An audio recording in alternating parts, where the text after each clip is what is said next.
ñu coow ko ci at mi muy loyer bi fii ci Ndakaaru moom daanaka ñëpp dund nañu ko loolu aussi da nga koy delluwaat ci état bu lajj ci ay politique am donte loi ba tàccu nañ ko en 2014 bi ñu koy jëmmal waaye ginnaaw gi maanaam saafara bu jur jàngoro ngeen ko jàppee.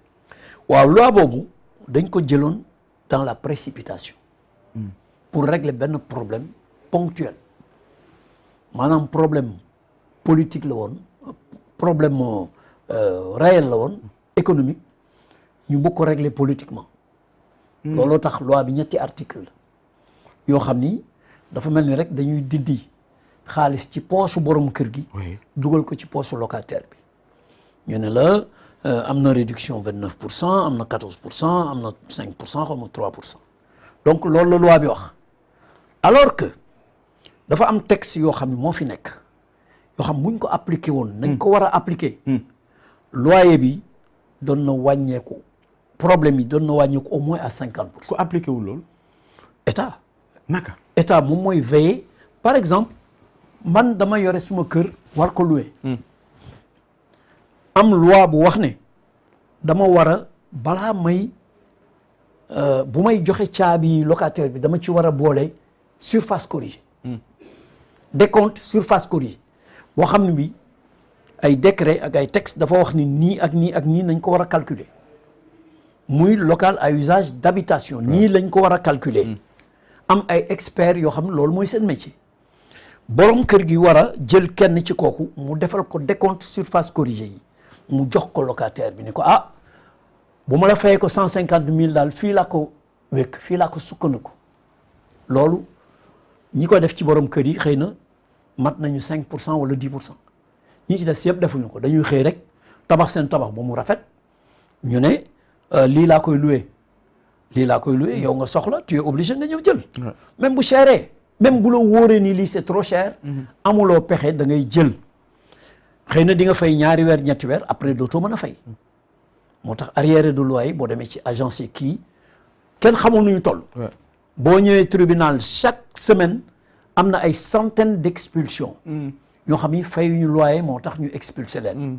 donc loolu nekk problème bu rëy boo xam ni kenn gisu ci boppam.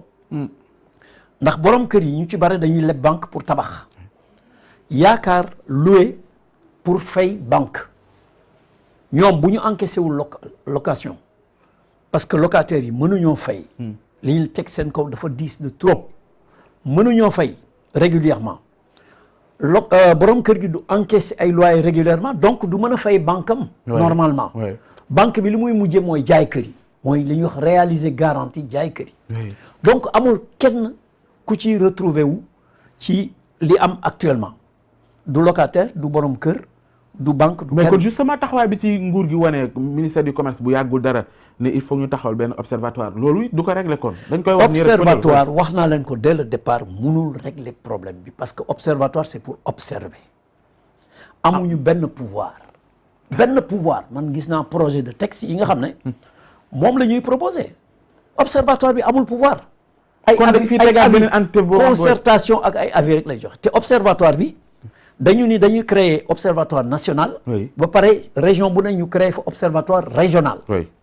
actuellement ñu ngi ci discuter ci affaire u texte yi texte yooyu bés bu paree bañ koy voter bay mettre en place observatoire yi di leen jox budget di leen jox ay moyens di nommer responsable yi au moins at dana passé au moins at dana am te liñ ci xaar ci liggéey du am observatoire bi amul pouvoir observatoire amul benn pouvoir mi ngi mel ni buñ la nee conseil national de la consommation moo fixé ay njëg conseil national wala conseil régional amuñu pouvoir fixé ay njëg proposition la ñuy def ak ay recommandations état mooy fixé donc observatoire boobu day observer rek di joxe ay conseil ak ay recommandations kon waruñoo wéer daal loolu mënu ko régler lu koy régler ñun solution bi li koy régler ñun depuis 2007 lañ ko waxoon président à l'époque Wade à l'époque ba mu d'accord ñu ne ko ñun SOS consommateur mën nañu en relation ak l'association des jeunes avocats organiser concertation générale sur le loyer loolu dong moo koy régler concertation générale sur le loyer acteurs yëpp ñëw toog ku nekk wax li ngay wax ñu dajale yépp def ko benn document recommandation jox ko état mu appliqué ko mais ay observatoire du ko régler wax naa leen ko tey non bu dee yéen da ngeen ne conseil ngeen dajale ñi ci war yëpp concertation ba pare jox état non bu dee état am na lu ko mën a permettre mu mën a réguler tant soit par le secteur est-ce que soxla na ñuy concerté wu waat maanaam lépp nga fi jumtukaay yi mën a permettre mën a wàññeeku déjà jumtukaay yi fi nekk rek buñ ko appliqué service état yi buñ ko appliqué service état yi principalement mooy waa impôt et domaine ak waa ministère des finances ñàkk koo def lu waral loolu lu waral ñoom mu parce que dégg naa moom Ndaw Astou muy wax ne ñu ci ëpp ci ñoom it dañoo amee ay kër dañuy loué xëy na moo tax duñu am taxawaay boobu xëy na am na ci lu mu xam mais en tout cas li wóor mooy texte yi am actuellement bu fekkoon service yi nga xam ne ñoo war a veiller ñu appliqué nañ ko dana régler déjà au moins 50% problème mu loyer yi te loolu ci recommandation yi nga xam ne parce que loi 2014 boobu bi ñu toogee ba 2016 2 ans après def nañ atelier d'évaluation atelier ba def na 8 recommandations ci recommandation yooyu wax nañ ci ni ñaari services yi ñaari direction yi maanaam direction du commerce intérieur ak direction des impôts et des domaines et des impôts ñaari services yooyu bu ñu lëkkaloo appliquer texte yi am déjà dana régler problème yu bari ci affaire loyer ba pare nag ñu soog a def concertation générale yoo xam ni dana tax acteurs yëpp ku nekk ñëw indi say problème mais justement lu leen tere banques yi ni seeni problème lii la mais c'est ça la question borom kër yi ni seeni problème lii la locataires yi wax li ñuy wax agence immobilière yi wax courtier yi wax ñëpp wax ñi ci bokk ñëpp waa SDE waa ndox mi ñëw wax parce que y a des problèmes aussi ci affaire ndox bi influe ci kii ñëpp service yi nga xam ne sapeur pompier ñëpp ñëw ku nekk toog wax li nga war a wax ñu dajale yooyu yëpp def ko ay recommandation jox ko état ni ko lii la ñu war a appliquer pour problème ministère des finances ak impôt ñàkk leen ko doxal lu ko waral ak lan lañ mën a def pour contraindre bon déjà bu ma jëlee direction du commerce intérieur xam ni affaire u njëg daf ci war a intervenir ak qualité service yi ñoom personnel bi war amuñu ko personnel bu doy ak jumtuwaay yu doy déjà pour mën a liggéey ci loolu amuñu ko te ñoom actuellement ñoom ñooy organiser affaire observatoire bi nga xam ne moom la ñu bëgg a mettre en place et encore une fois je ne suis pas oiseau de mauvais augure mais li ma wóor ba wóor ma ak le peu d'expérience que j'ai observatoire bi ça ne réglera absolument pas le problème. Maître Massokhna Kane di sunu gan xam ngeen ko ñu ngi seen émission rétro année bi ci wàllu social 13 minutes tey ci anam googu lay doxee su ko defee ñu yaatal incha allah ci poñ yi nga xamante ne jukki naa ko ci ndorteel bi xam naa ne dinañu dugg ci yeneen maître wax naa ko léegi ngay doyen ci pool d'avocat bi nga xamante ne Ousmane Sonko jël na ko ci coow li xewoon ci mois de mars parce que dafay bokk tamit ci li nga xam moo marqué ci at mi 2021 ci li ci jotoon a xew ak fi mu mujjee ba ay bakkan rot ci on parle de 14 morts ba léegi ñuy xaar ngir xam ndax mbir yi dina mujj ci procès am déet fiñ ci toll ci dossier bi comme yeneen avocat bi lan moo ko tàggatee mbel ginnaaw li ñëpp xam nag parce que ay changement quand même jot na am ci diggante bi lu waral ba fii mbir yi tàggatee mbel te Ousmane Sonko bu yàggu dara je pense ay avocat am demandé woon à ce que ñu lever contrôle judiciaire bi mais juge bi def leen ko lankal fan ngeen ci tollu jamono. alors dossier bu nekk en instruction xam nga ni avocat du ci wax. c'est clair donc du ma ci wax. li nga xam ne moo téye dossier bi mu tagga tembe loolu ñi ñu ko war a laaj xam nañ leen mooy pouvoir public yi. bon dañ doon wax ni doyen des juges bi mu faatoo yal na ko yàlla yërëm dañu doon xaar ñu nommer keneen. alors que cabinet ba mu nga doon marché. ndax yeneen juges yi ñu ngi doon jël dossier yi di ko traité. donc dossier boobu buñ ko traité wul c'est parce que bëgguñu ko woon traité. ah oui alors léegi nag amatuñu lay parce que comme nommé nañu juge doyen bu bees yaakaar nañ ni doyen boobu ci temps yu néew dana yëngal dossier bi. loolu laa ci mën a wax foofu laa ci mën a yem. bu ma sañoon dañuy wax ci yeneen denrées yi. affaire électricité baa ngi fii. waaw affaire téléphone baa ngi fii. problème bu santé ak éducation yi ñu ngi fii. du jeex transport baa ngi fii. yooyu yëpp mi ngi fi. mais bien sûr xam naa ne ni nga ko bëgg a paqueté noonu. dama koy dencal ñi nga xam ne ñoo ñuy bàyyi xel. ñoo ñuy bàyyi xel xam naa ni. dossier bu leen intéressé la ci réew mi. te dañuy jukki ci yi nga wax nii.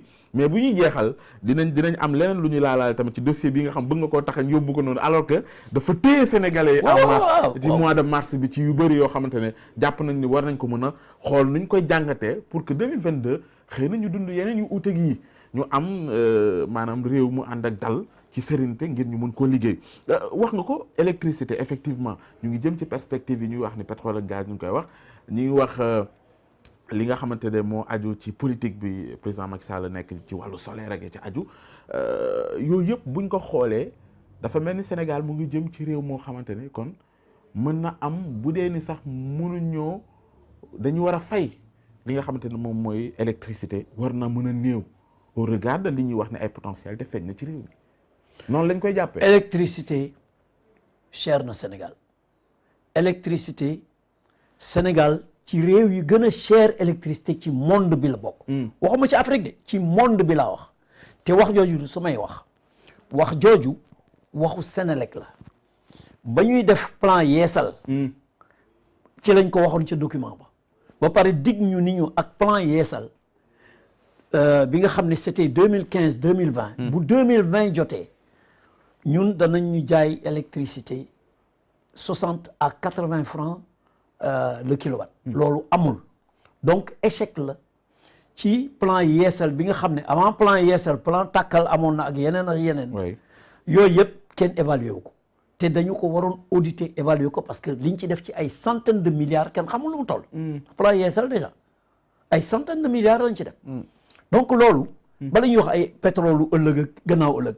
mais nañu wax ci li plan yeesal bi nga xam ne jeex na 2020. ana évaluation ba. en tout cas li ñu digoon amul courant bi mi ngi cher ba tey te itam am problème ba léegi donc loolu la ñu mën a wax ci électricité il y a des responsables. mais mënoon na fi gën a garaaw constaté est-ce que mënoon na fi gën a garaaw mënoon na fi gën a garaaw ak l'histoire de Akili. heureusement que affaire Akili yàlla moo feeñal affaire bi. ñu toj tax yi comme ni ñu koy waxee. feeñal mbir mi mais scandale bu rëy la woon. boo xam ne bi doon naroon na tax courant bi gën a cher encore parce que dafa am yeneen service yu ci bokkoon yoo xam ne dañ ko naroon a fay. waaye moom laa la wax ne est-ce que dañuy yem rek ci constater mun ñu dem au-delà de loolu c'est-à-dire. non ñun yi fi nekk yëpp ci ay scandale yooyu mooy nañu auditer d'abord plan yeesal. bala ñuy wax dara les centaines de milliards yi ñu dugal ci plan yeesal nañu ko auditer donc Sénélec dañ ko war a auditer aussi bien sur le plan technique que sur le plan financier. te itam il y a plus de 10 ans. la ñu waxoon ne conclure que ni Sénélec dañ ko war a éclater ci ñetti entité comme ni ñu def ci ndox mi mu am société de patrimoine am société boo xam ne bii dafay moom mooy produire ak di transporter courant bi ak société boo xam ne mooy jaay courant comme ni ñu ko defee ci ndox bi loolu la ñu waxoon actuellement nee nañu holding la ñuy teg maanaam loolu ñu waxoon il y a 10 ans ba teg agenda il y a 10 ans nous avons tous les documents il y a 10 ans dañu tegoon agenda ni weer bii nangam ainsi de suite dara lañ ci appliqué wul il y a 10 ans maintenant que ñu wax holding mais qu'est-ce qu'ils attendent pour mettre en place ce holding pour éclater Sénélec parce que Sénélec dafa nekk li ñuy wax monstre boo xam ne bi kenn mënatu ko gérer plus de 2500 employés li ñu war a def mooy éclater Sénélec loolu warta xaar